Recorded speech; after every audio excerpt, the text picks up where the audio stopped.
Así Alicia. Hola, hola, buenos días. Esperemos unos minutitos para que se conecten más de sus compañeros, por favor.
William, no sé si puedes de pronto contactar con tus compañeros para tratar de iniciar puntual y Y finalizar Alicia, 60 tú al minutos. grupo.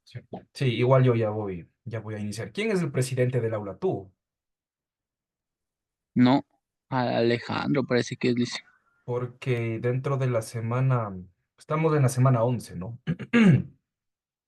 En la semana 11, bueno, yo ya les he colocado, aparte de la tarea grupal de la infografía que tienen basado en en la utopía de la educación popular y todo el material que van revisando más la explicación de la clase, tienen que desarrollar la infografía, pero esa es la actividad de esta semana. Ahora digo, el portafolio estudiantil, bueno, tienen que hacer uno por aula. Si le dan clic, a ver, esperemos, alguien va a entrar. Si le dan clic, van a darse cuenta de que pide el avance hasta la semana 8 y lo tiene que realizar el presidente del curso. Sí, está solamente habilitado hasta hoy, hasta el viernes, perdón, desde hoy 7 de abril, 1 de la tarde, hasta el viernes 7 de abril, sí, 8 de la noche. Entonces, por favor, el presidente del aula tiene que presentar aquí el avance del portafolio estudiantil hasta la semana 8. Es uno por aula. No hace falta que hagan grupal ni individual. Uno por aula. Habíamos quedado así desde el inicio de clases. Por favor, le ayudan comunicando al presidente. No conozco sinceramente al presidente, creo que sí me lo dijeron, pero lo he olvidado para que le ayuden a mencionar en este sentido. Bueno, esperemos, estén ingresando más personas y ya repito nuevamente. Esperemos 2 minutos y repito nuevamente porque están, perdón, están ingresando sus compañeros.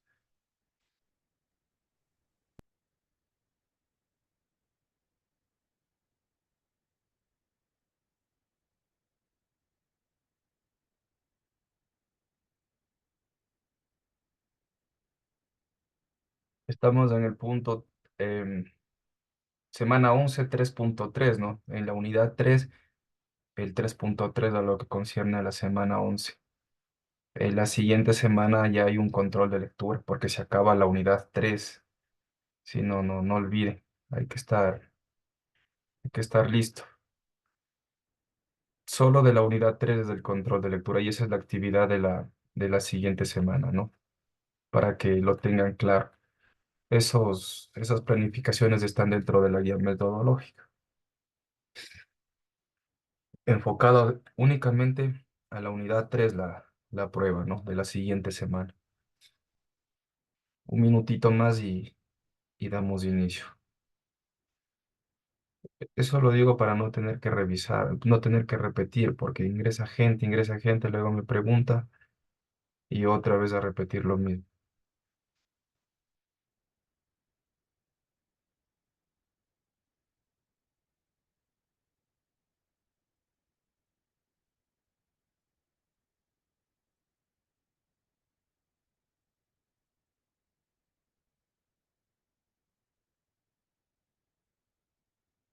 Ya, entonces les decía, em, ya están colocados todos los materiales que concierne a la semana 11, ¿no es cierto? Estamos en el tema 3.3 de la guía metodológica, en la cual habla sobre la utopía es un pensamiento de la educación popular. Aquí mucho tiene que ver con el tema de Mario Kaplun, ¿no? Basado en los estudios de Freire.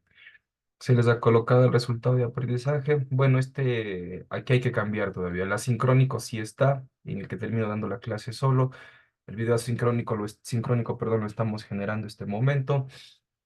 Existen presentaciones de electrónicas, diapositivas, es la lectura que tiene que ver con esta semana. Esta es la tarea grupal, la infografía basado en la utopía de la educación popular para esta semana. Esta actividad es grupal, sí, con los grupos que se han venido desarrollando, estableciendo la infografía. Tenemos el portafolio estudiantil.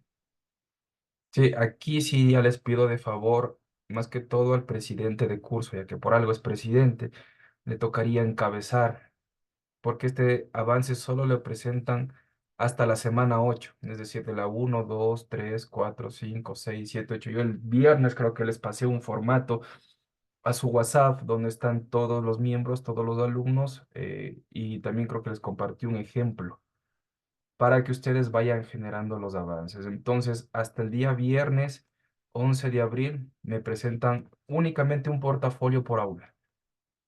Sí, ¿quién tiene que subir esto? El presidente del curso. No significa que él se encarga de hacer solo.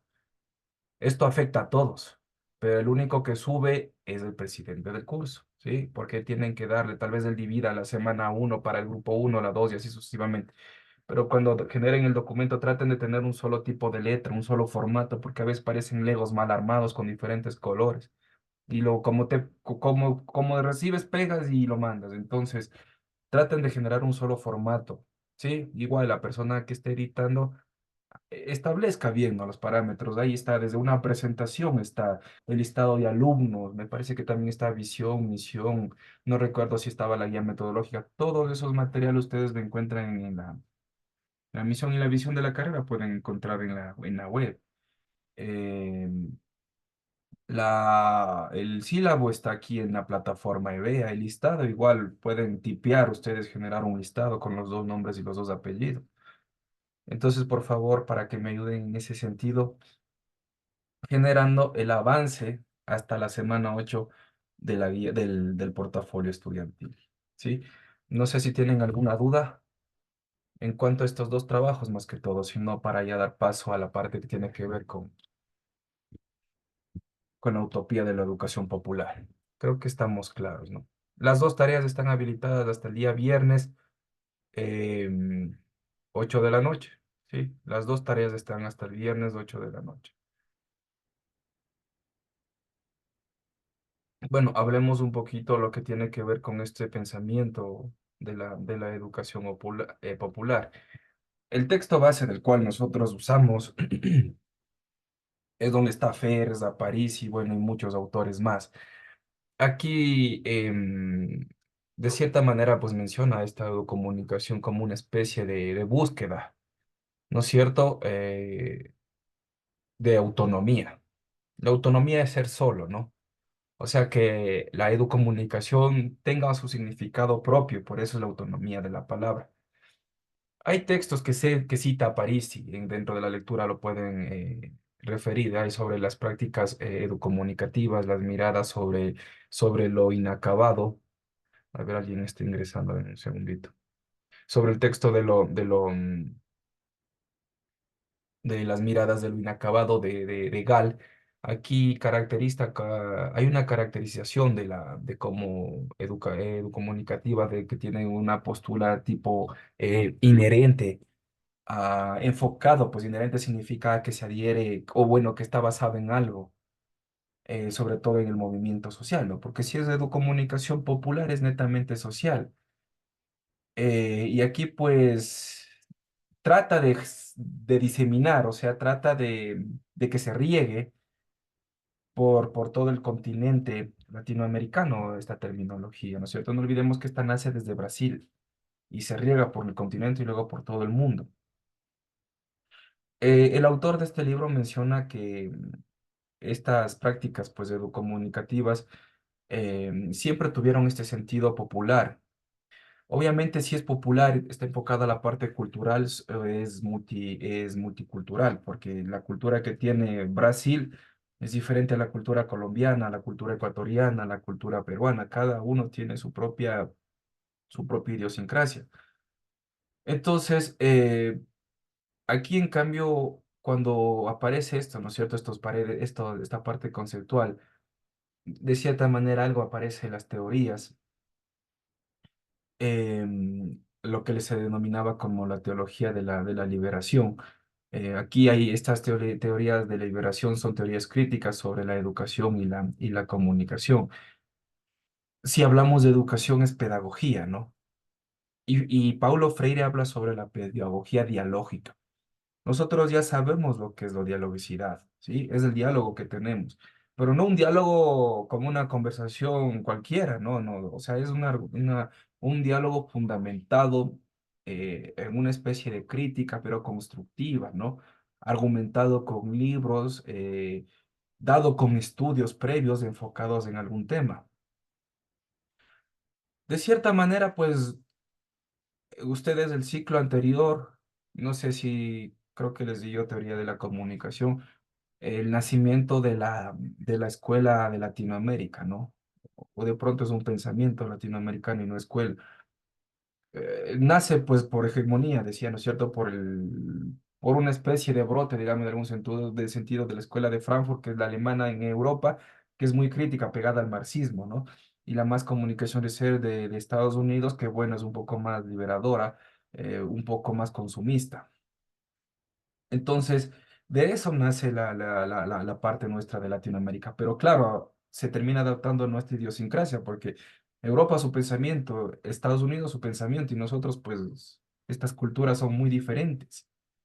Entonces, aquí estos estudios críticos de Frankfurt, los estudios culturalistas de los ingleses, obviamente suman pues a estos estudios latinoamericanos. Si hay alguien, por ejemplo, que habla sobre de los medios de las mediaciones, son textos muy densos, muy extensos, muy pesados de lectura, pero bueno, sí es bueno mencionarlos. No lo vamos a leer, ojalá ustedes algún momento, bueno, por lo menos para que conozcan quién escribió, es Martín Barbero, ¿no? En el texto de los medios de las mediaciones, aquí él hace un estudio cultural en Latinoamérica.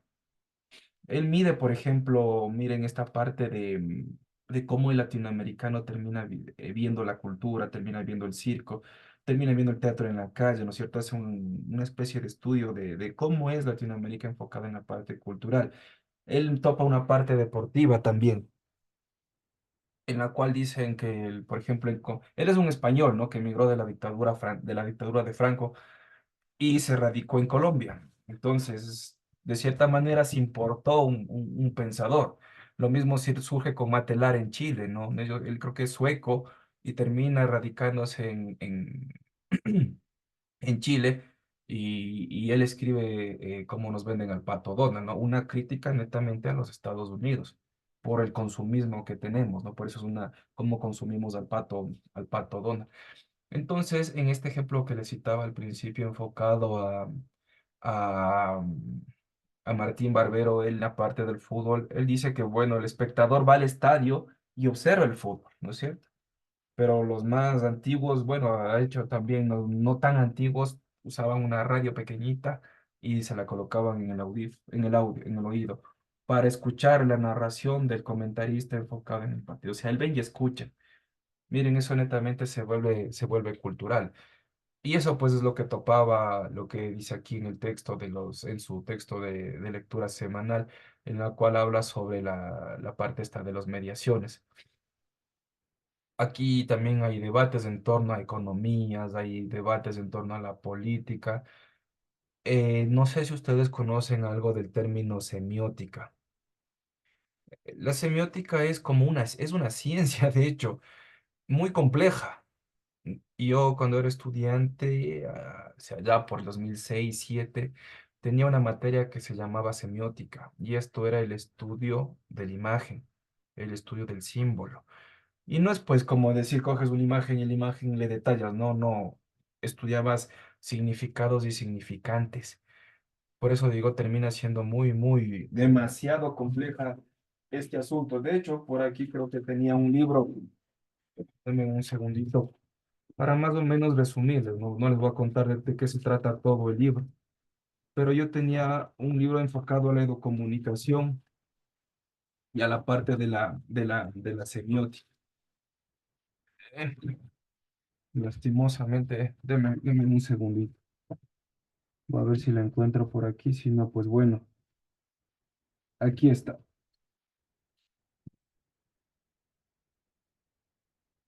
Se llama Semiolingüística y Educomunicación. No sé si se puede visualizar. ¿Se puede visualizar? No sé si estoy... Bueno, es este Ahí tema. sí. Sí, sí te veo. Este tema lo escribió, como era Pereira, Alberto Pereira, en el 2002. Y fue mi profesor. Era un semiólogo nato, puro. Él sí estudió la semiología. Aquí está Alberto Pereira en el año 2002. Bueno, aquí, por ejemplo, él habla partes muy importantes de la comunicación, ¿no? Mezclado con la semiolingüística. Entonces, por ejemplo, en el índice, hablando un poquito, habla sobre la que es la comunicación y el lenguaje, las características del lenguaje verbal, las características esenciales de la comunicación, inclusive la comunicación animal. Quiero topar esta parte donde decía sobre la semiótica. Él nos dio semiótica y análisis de textos. Yo recuerdo, miren que estoy hablando hace mucho tiempo atrás, y nos mandó a leer este libro. Aquí hay una semiótica de análisis de texto. Nos mandó a leer En el nombre de la rosa de Humberto Eco. Es un bonito texto de casi 500 páginas, con letra muy chiquitita, ¿sí? De hecho, hay una película que se llama En el nombre de la rosa. Si de pronto por ahí están interesados. Aquí, bueno, hay mucha, por ejemplo, cómo escribe Humberto Eco, narra mucho, detalla mucho tal acontecimiento, la habitación es así, está oscura, o de pronto tiene luz tenue y te termina envolviendo así, ¿no? Te describe todo. Y eso es el análisis que tiene de la escritura. Y a nosotros nos tomaba a prueba el examen de este libro, pero no el resumen, sino el análisis semiótico. Entonces, des en cuenta la complicación que teníamos. Aquí no, bueno, no tenemos semióticos en la carrera, pero de cierta manera esa era la forma de trabajar. Voy a llegar a la página 82 no, perdón, a la 59, para que más o menos se entienda un poquito más de lo que estoy hablando. Les estoy resumiendo nomás lo que dice la lectura, ¿no? Porque a veces ustedes están leyendo y topan esta parte semiótica y dicen, bueno. No sé qué será, pero ya pasó. Les estoy explicando solo qué significa esa palabra. Entonces, miren, aquí les voy a leer lo que escribe Pereira sobre la semiótica y la lingüística en el análisis de los textos. Dice, en la actualidad contamos con algunos métodos para analizar textos o mensajes. La mayoría de ellos proceden de la semiótica, ¿ya?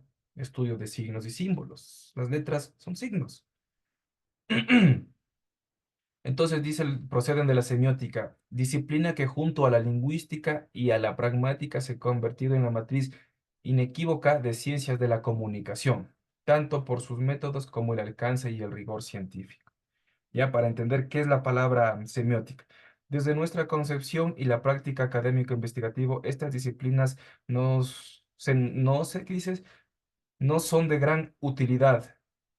Ello no obsta, sin embargo, para dejar de reconocer aportes provenientes de la filosofía del lenguaje y la sociología.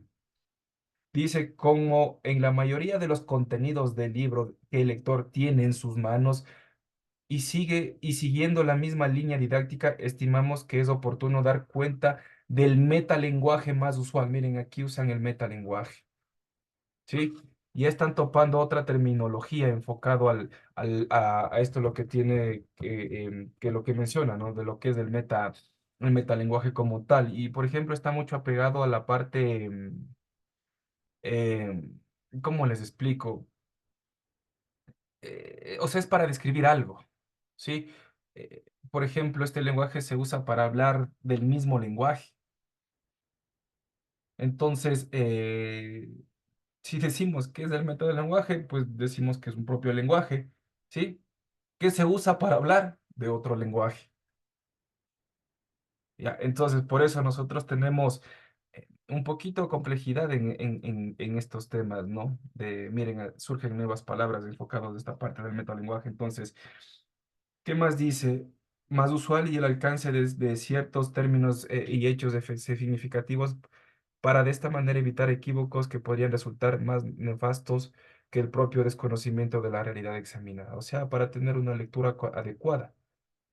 Así, por ejemplo, cuando estamos hablando de mensajes, no estamos refiriendo a una construcción sígnica de signos, ¿no? Capaz de generar y producir sentidos entre los usuarios quienes interactúan.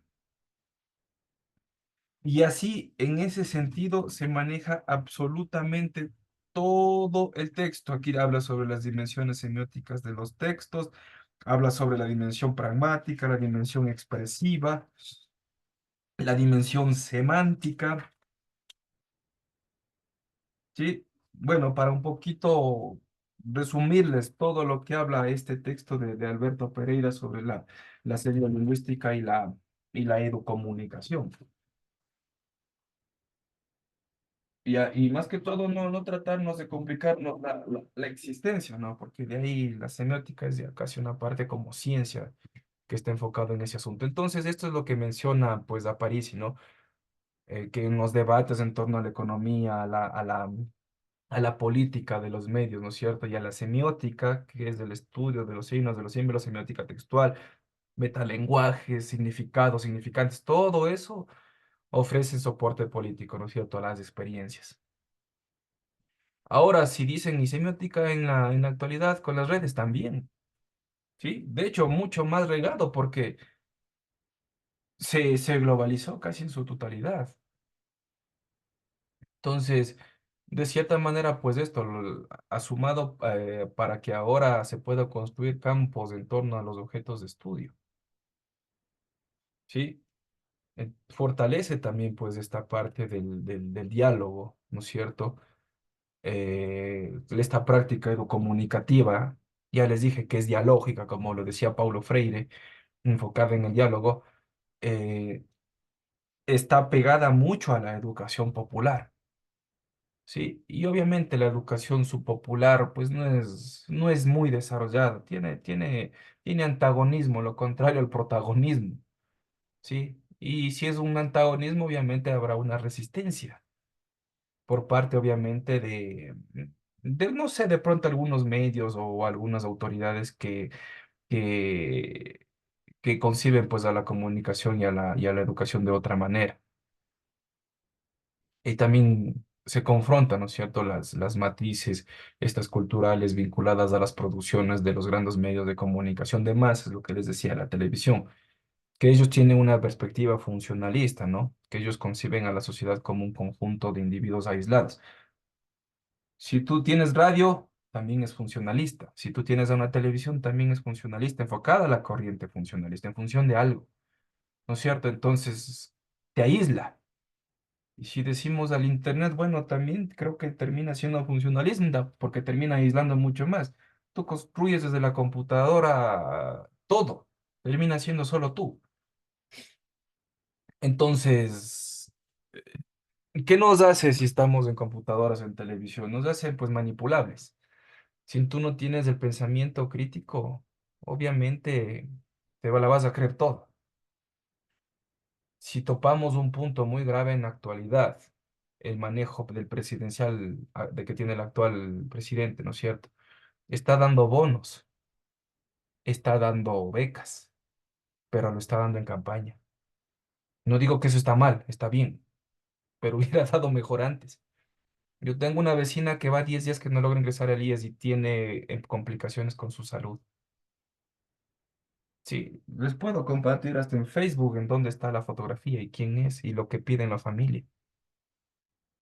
Entonces, ahora resulta que ojalá con esta campaña que está haciendo le tomen atención, porque ella entra a un hospital de tercer nivel y no le paran bola. Y así hay muchos casos en todo el país, ¿sí? Y ahora resulta que están dando dinero. Entonces, eso se llama, ya no es ni persuasión. Persuadir no es malo, ¿no? Yo puedo estar persuadiéndole a ustedes en un voto, de esta manera como lo estoy explicando. ¿Sí? Pero también se puede ser más agresivo con la manipulación, ya a la fuerza cambiándote el pensamiento.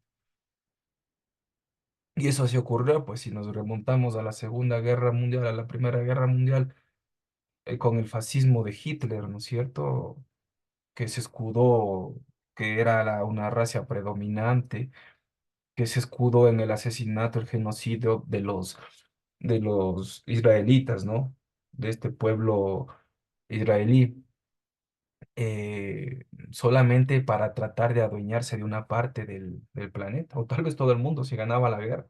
Entonces él empieza a invadir, pues Francia, empieza a invadir los diferentes países que tienen alrededor de él. Sí, aliado de los alemanes eran los italianos, ¿no es cierto? Hasta que, bueno, trataron de ir a Rusia, ganaban en Rusia, no es que Rusia les ganó, ganaban en Rusia, el clima les ayudó a los rusos a la larga, ¿sí? Luego otro aliado de los alemanes fueron los japoneses. A ellos les dijeron, si ganamos esta guerra, te toca la parte del Pacífico. Ahí atacan los japoneses a las bases de Pearl Harbor, e inclusive hay una película de los Estados Unidos, ¿no es cierto?, del ataque de los japoneses a la Pearl Harbor. Estados Unidos se enoja, ahí vienen las guerras. Ahí viene el ataque de las bombas de Nagasaki en Hiroshima, las bombas atómicas. Hay otra película, si ustedes no saben de qué estoy hablando, es Oppenheimer. Sí, Oppenheimer está una de las películas. Entonces, Pearl Harbor también hay películas. Si ustedes de pronto no están leyendo, pero tienen la parte visual también para que más o menos entiendan. Claro que no tiene mucha profundidad de la lectura. Y yo que les estoy dando así de pasadita, nomás porque hay muchos detonantes en esa parte. Entonces, Estados Unidos ataca porque él era como una especie de, como que veía de lejos. Lo bueno de Estados Unidos que en las guerras que ha estado, y casi en todas, siempre lo he visto el panorama de lejos, porque las guerras se han dado en Europa, se han dado en Asia. Sí, es lo bueno, la parte de que no se les dañó el territorio de ellos y simplemente venían con buques, con armamentos y apoyaban a algún aliado y bueno, sí iban a la guerra, ¿no es cierto?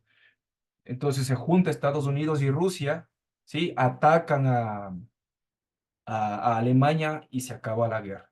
Perdió Alemania nuevamente, igual que en la Primera Guerra Mundial. Luego, varios años atrás, no, varios años adelante, empieza la Guerra Fría. ¿Cuál es la Guerra Fría? Ahora Estados Unidos con el sistema capitalismo contra la Unión Soviética con el sistema socialista. Y otra vez empieza la guerra. Sí, y desde ahí, bueno, tenemos una China socialista, ¿no? Con actividad capitalista, una Rusia socialista y países socialistas, la misma, ¿cómo es? La misma Corea. La del norte es la socialista y la del sur es la capitalista. Vietnam ocurre lo mismo. De ahí viene otra guerra de Estados Unidos con Vietnam. Sí, enfocado en todo este sistema capitalista, bueno, en el sistema económico, ¿no? Para no decir capitalista y socialista. Y obviamente, pues todo eso termina afectando, ¿no? A la larga a todo el mundo. Y miren, de ahí les doy un dato importante. Como nosotros en nuestra región, acá Sudamérica, no apoyábamos ni al uno ni al otro, ¿sí? De ahí dicen, pues ellos son el tercer mundo porque no está ni socialista ni capitalista, aunque luego, bueno, se están acogiendo, ¿no? A estos sistemas. Vienen, vienen pensadores, por ejemplo, como Matelar, vienen migraciones, ¿no? Acá de europeos como el mismo Martín Barbero, y ellos terminan construyendo acá una especie de crítica. Y Matelari es socialista, pues por eso tiene una crítica fuerte a los Estados Unidos. Y esto, bueno, se disgrega por aquí, viene esa corriente también socialista dentro de Latinoamérica, pero también hay la otra parte, la parte capitalista, ¿no? La parte de derecha, apoyada, empujada por los Estados Unidos. Tal vez a sus papás o sus abuelos pregunten cómo se dieron las dictaduras militares en, no sé si sepan en Latinoamérica, pero por lo menos la de Ecuador. Sí, ¿por qué se dieron? Entonces, obviamente hay golpes de Estado, sacan a presidentes comúnmente de izquierda. Estados Unidos le dice, entran los militares, tú eres el presidente y camina. Sí, entonces siempre ha estado detrás de todo esto Estados Unidos. Lo que pasa es que hay que conocerle un poquito la historia y entenderle para saber hacia dónde vamos y hacia dónde caminamos. Y miren que esto se puede repetir otra vez. Sí, de ahí que cada uno su concepción tenga su pensamiento, su agrado por el uno, por el otro está bien, pero sí hay que darse cuenta también en las consecuencias que tenemos. Yo, por ejemplo, no te voy a decir pues vota por ella o vota por él, no, no. Lo que sí quiero es que fundamentes por quién vas a votar y eso es lo importante y es hacia todo lo que ustedes tienen que llegar.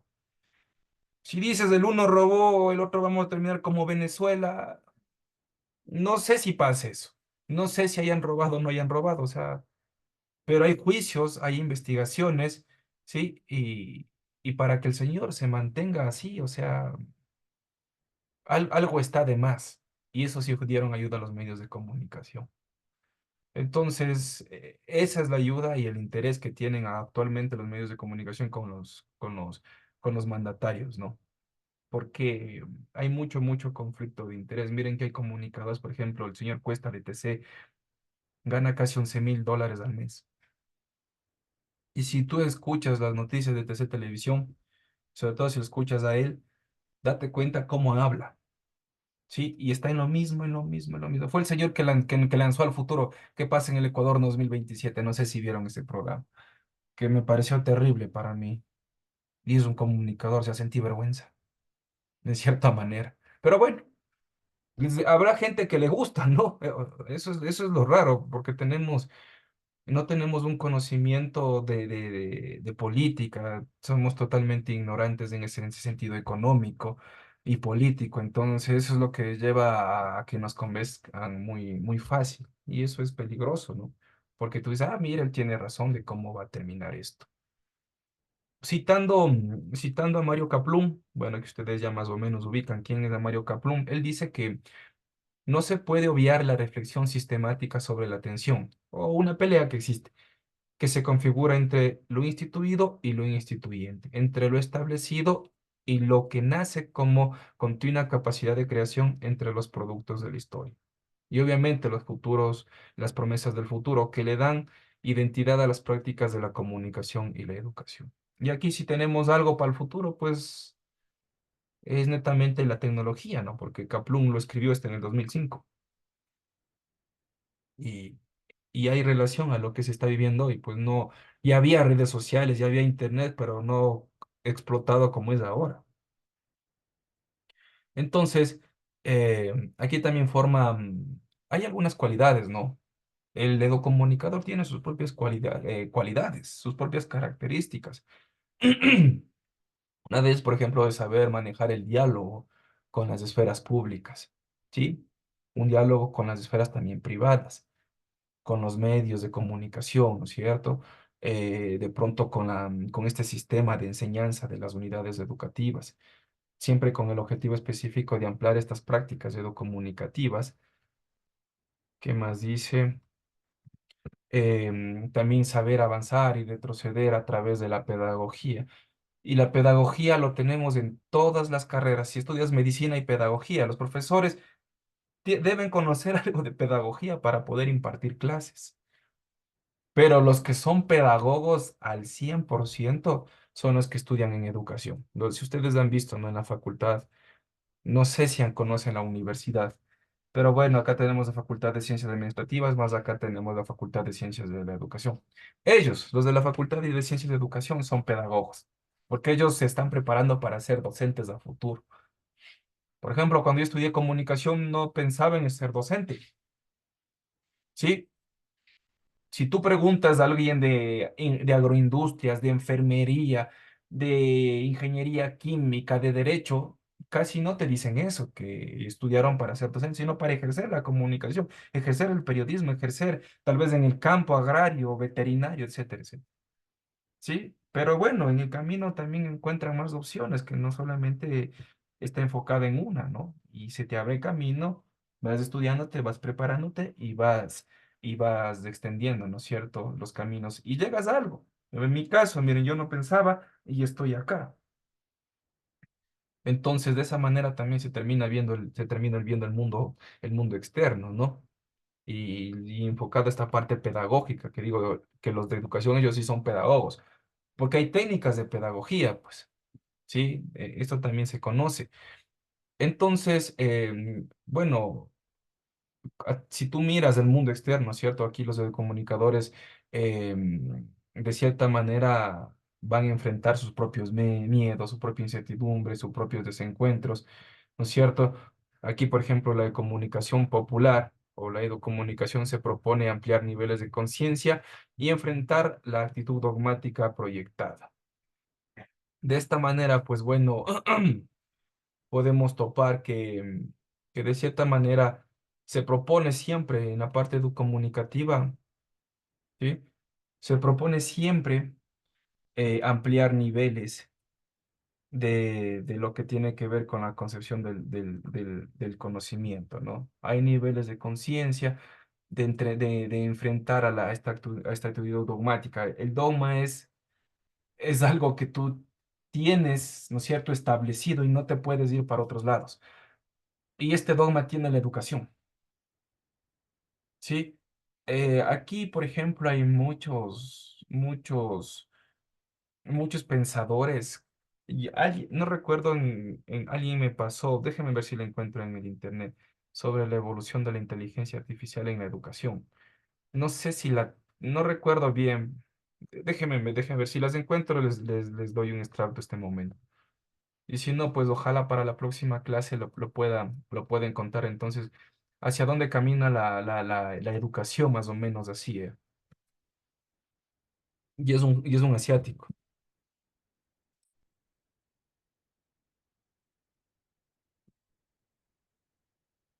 Vamos a ver con la inteligencia artificial, porque ahora en todo casi estamos metidos con con la inteligencia artificial. Mm,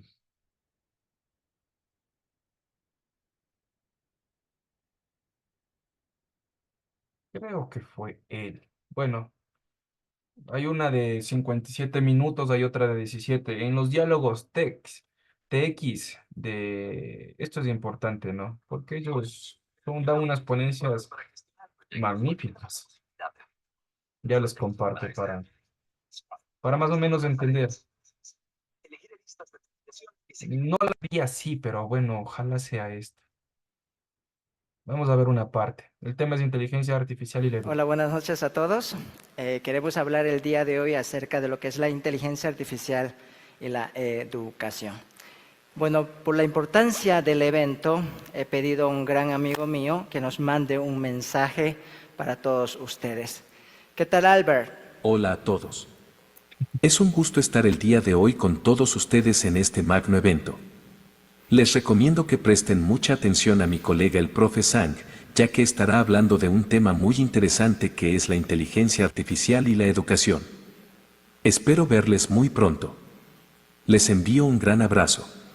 Bueno, este es simplemente un pequeño ejemplo de lo que nosotros podemos utilizar de la inteligencia artificial, específicamente inteligencia artificial generativa. Bueno, soy profe San, profesor universitario y una persona que lucha por la democratización de los conocimientos. Y el día de hoy queremos analizar un poco cómo la inteligencia artificial podría ser utilizada en el área de la educación. Pero antes queremos hacer un análisis un poco más sencillo de cómo ha evolucionado la tecnología en diferentes tipos de industrias. Nosotros sabemos que hace 100 años los carros se veían como ustedes pueden ver en el lado izquierdo y en la actualidad los carros son ultramodernos como están en el lado derecho. De manera similar, la industria aeronáutica se ha desarrollado de una manera increíble. ¿Qué decir de la arquitectura, de la ingeniería civil y de la tecnología de telecomunicaciones, de electrónica con los teléfonos móviles? Pero si es que nosotros analizamos la educación, las aulas de clase se veían así hace 100 años No y evolucionar. todavía sigue viéndose de esta manera en la Casi de lo actualidad. que iba. Entonces aquí surge un poco la Bueno, pregunta. ahora con la ¿Realmente tecnología no sí hemos hemos tenido evolucionado, ¿no? Con estos avances en la temas. educación? Esa es la pregunta que podemos hacer. Y la respuesta es que a pesar de que la educación es una de las áreas más conservadoras, parecería que no hemos tenido muchos cambios viendo las aulas de clases, viendo las bibliotecas, pero no, la educación sí ha cambiado gracias a la tecnología. En muchos países se utilizan herramientas tecnológicas como las pizarras electrónicas, las tablets, y así es como se ve un aula de clases, por ejemplo, de la escuela en Corea. Y todos nosotros hemos experimentado durante la pandemia cómo es la educación virtual utilizando herramientas como la que vemos en pantalla. De manera similar, podemos hacer uso de las herramientas tecnológicas para programar mejor nuestros estudios y también crear mayor nivel de dinamismos con herramientas tecnológicas. ¿Y qué decir de lo que son los cursos online, en donde nosotros podemos estudiar los temas que queremos en el momento que nosotros deseamos? Desde la perspectiva de la metodología de la educación, también ha habido mejoras importantes. Por ejemplo, tenemos las clases virtuales, podemos hablar de aulas invertidas, inclusive podemos hablar del proceso de autoaprendizaje que se ha vuelto bastante común en la actualidad. Es el que Los ustedes hacen, números, ¿no? las El estadísticas autoaprendizaje. indican que la tecnología sí ha revolucionado la educación desde la perspectiva de la democratización y desde la perspectiva del nivel de aprendizaje. Pero ahora, lo que queremos analizar es cómo va a cambiar la educación con los avances de la inteligencia artificial. Y la popularidad de la inteligencia artificial, como todos nosotros conocemos, apareció en 2022 con la aparición del ChatGPT. Y lo interesante es que la inteligencia artificial es un área tecnológica que es bastante antigua, que ya ha tenido muchos hitos históricos, que ha tenido avances muy importantes. Pero la importancia o la euforia que se está generando en los últimos años es debido a que aparece un nuevo tipo de inteligencia artificial que se denomina la inteligencia artificial generativa. Y esto comenzó con ChatGPT, que comienza a analizar la información similar en los seres humanos, comienza a ganar concursos de pintura y de arte digital, comienza a desarrollar imágenes, videos tan realistas como lo que nosotros vemos en pantalla. Es decir, que la inteligencia artificial generativa está invadiendo a ciertas áreas que nosotros pensamos que los seres humanos éramos mejores, las partes creativas. Pensamos que crear una nueva canción, crear un nuevo video, crear un nuevo arte era cosa de seres humanos, pero la inteligencia artificial está demostrando que no es tan así. Por ejemplo, yo he utilizado una herramienta de inteligencia artificial para pedirle que me ayude con una canción para el evento de TEDx Israel, y este es el resultado que me generó en apenas 2 minutos. Escuchémoslas y vean cómo ustedes piensan a través de esta canción.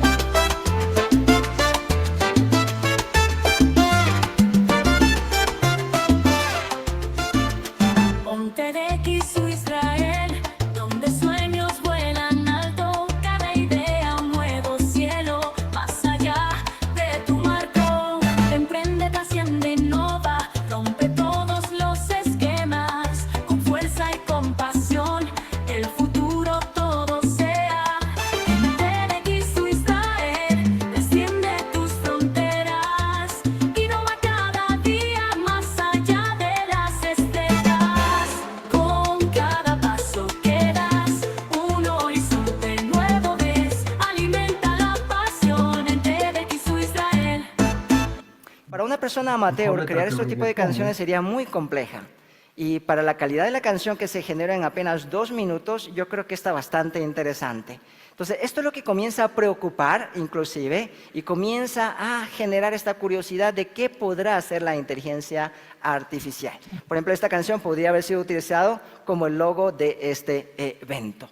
Y la inteligencia artificial sigue evolucionando, y lo que queremos analizar es cómo podemos utilizarla para el sector de la educación.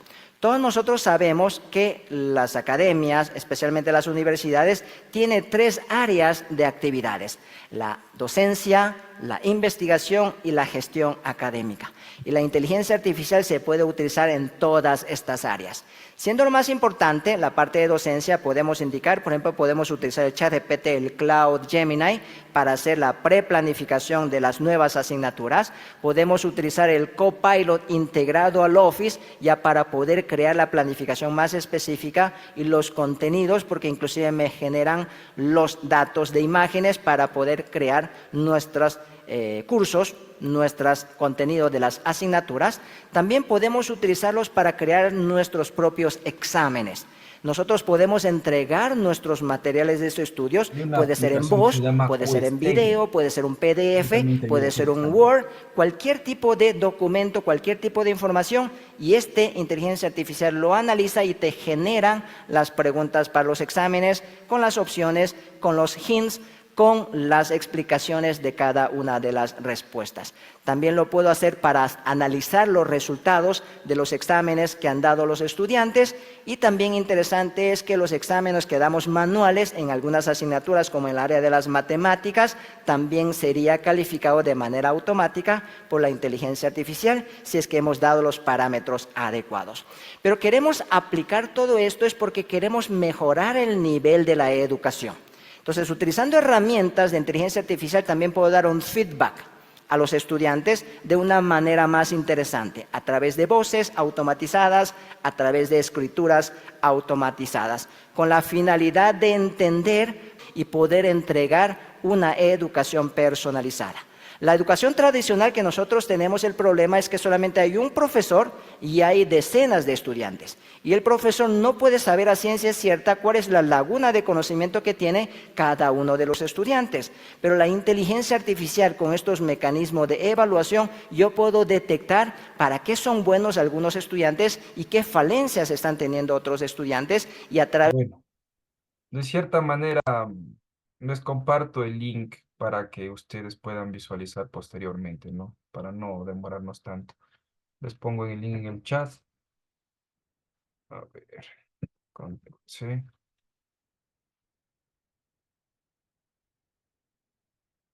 Si de pronto están interesados en profundizar un poquito más, pues ahí les dejo en el chat el link. Estos diálogos de TX son muy buenos. Bueno, ahí les dejo. Em, nosotros, ahora sí se está utilizando también la inteligencia artificial dentro de la plataforma. Está con ese sistema ELSA, ¿no? Miren, ELSA, les voy a compartir la pantalla. Aquí está implementado a ELSA, ¿sí? Si le ven, igual creo que les aparece a ustedes, ella es ELSA, ¿ya? Es de inteligencia artificial. Entonces, a ver, espérense. En medio nos estaban dando una capacitación el fin de semana. Ya,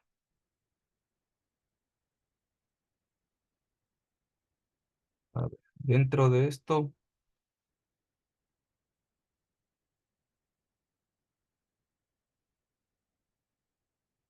sesión invertida, tareas, calificaciones, seguimiento y monitoreo, alerta de rendimiento.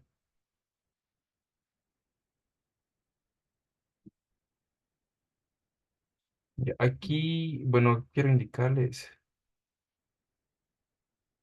descargas de informes, evaluaciones, sesiones de estudio.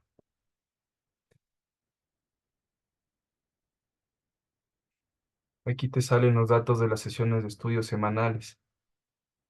Vamos a ver calificaciones.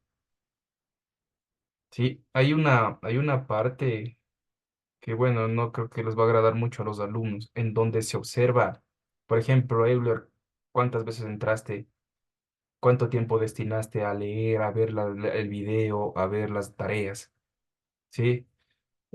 Eh, Sino que no recuerdo bien en dónde estaba esto. Visualización por semana, indicadores generales. No,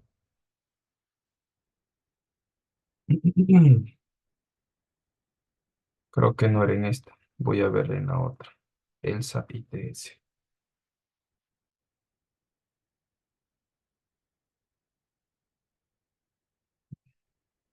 No creo que es aquí tampoco.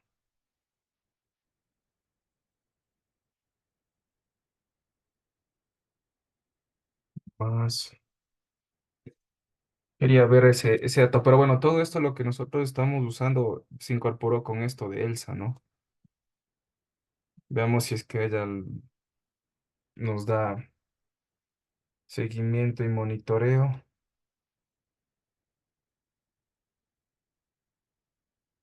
sesión invertida, gamificaciones, sesión de estudio, tareas, calificaciones, evaluaciones. Quiero que me salga el listado de todos ustedes.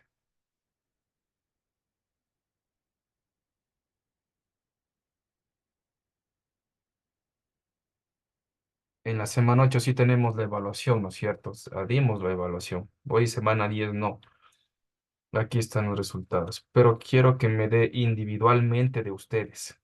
Sí, que no esté todo de forma general, aquí está de forma todos los estudiantes. A ver, pongamos aquí datos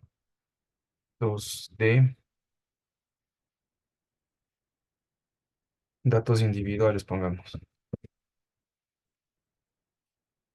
De los estudiantes. Vamos a ver qué nos sale con esto. No.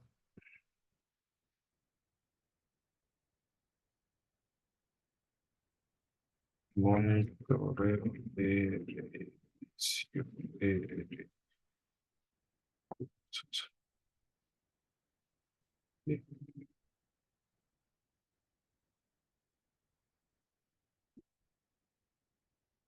No,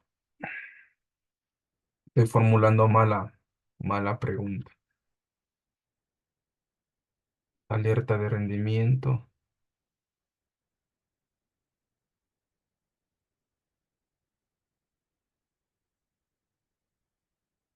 Y aquí me pareció de un alumno, pero no me aparece de todos. Por ejemplo, me pareció de, de Luis Marcelo Guayaquil. Sí, pero deberían estar todos. Riesgo alto de abandono sale, no sé por qué. Creo que no está ingresando a la plataforma o algo por el estilo. Entonces, bueno, esto es lo que determina, ¿no? En fin, bueno, no le encuentro esta parte. Esta es la asistencia. Lo puedo ver individualmente como está aquí, ¿no? Semana uno, bueno, los trabajos que hemos venido realizando. Este es para la semana 10. ¿No es cierto? Tenemos el estudio de acuerdo al gráfico de estudiantes individuales, ¿sí? De cómo fue evolucionando. Y de cierta manera hay un detalle así, en donde está individualmente, te sale aquí el listado de todos los alumnos y qué ellos revisan y qué no revisan. Sí, de hecho te dice, por ejemplo, en el recurso de lectura, cuántas veces tú has ingresado a digamos, a la semana, ¿no?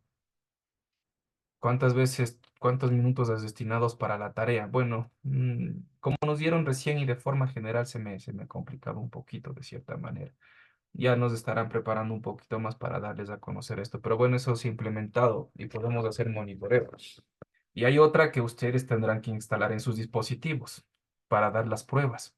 Eso evita que tú te muevas. Sí, pero eso lo instalan ustedes en sus computadoras.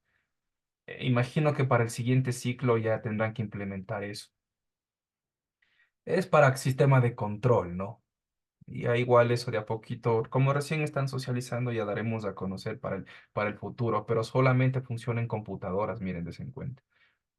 Entonces, si tú haces un movimiento, te captura la pantalla y te cierra el cuestionario. Si no tienes que moverte, debes quedar aquí. Igual si te vas a otra, por ejemplo, te sales te sales de la prueba, vas a, yo que sé, a ChatGPT, te detecta y te captura la pantalla. Entonces, bueno, esos son los cambios que va a pasar, ¿no? Y bueno, es algo de evolución también con con la educación. Listo, señores, un gusto haberles visto. Por favor, las tareas que les acabé, que les encomendé al inicio del parcial, por favor, no olviden, ¿no? El portafolio estudiantil hasta la semana 8, ayuden al presidente o a la presidenta del aula para que pueda generar esto y la infografía de forma grupal. No olviden colocar el nombre de los integrantes en la infografía, pues y de esta manera quedaríamos hasta allí. No sé si tienen alguna duda antes de finalizar o ya damos por finalizado. Bueno, creo que todo está. Me despido, un gusto, buen día. Gracias, Cristian, buen día.